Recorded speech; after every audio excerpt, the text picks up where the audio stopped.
अस्सलामुअलैकुम। Asia 41 news के साथ मैं हूं आपकी मेज़बान आमना अब्बास। खबर शामिल करते हैं बखर से। हमारे ब्यूरो चीफ मोहम्मद असगर भिडवाल के मुताबिक डीपीओ बखर सैयद अली रजा की हदायत पर डीएसपी सदर सर्कल नासिर नवाज, एसएचओ थाना सिटी बखर इंस्पेक्टर सज्जाद अहमद नत, रीडर एसआई फजल करीम ने कांस्टेबल मुनीर अहमद C728 को हार्ट अटैक हुआ की डीएचक्यू अस्पताल में जाकर अयादत की।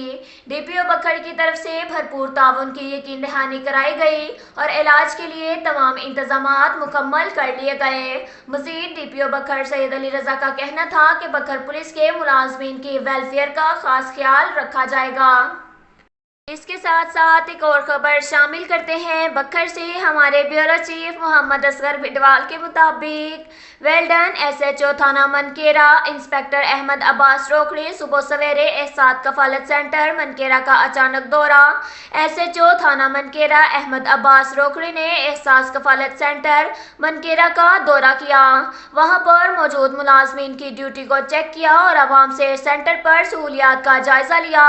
उन्होंने कहा, सेंटर पर कोई शख्स या टाउट आपसे पैसे मांगे या किसी को इस सिलसिला में शिकायत है तो फौरी मुझसे राब्ता करें, हम आपकी शिकायत का फौरी अजाला करेंगे। खवातीन को इज्जत और एहतराम के साथ एहसास कफालत की रकम दी जाए। अब तक के लिए इतना ही काफ़ी है। मिलते हैं अगले बुलेटिन में, हमारे साथ रहिएगा। अल्लाह।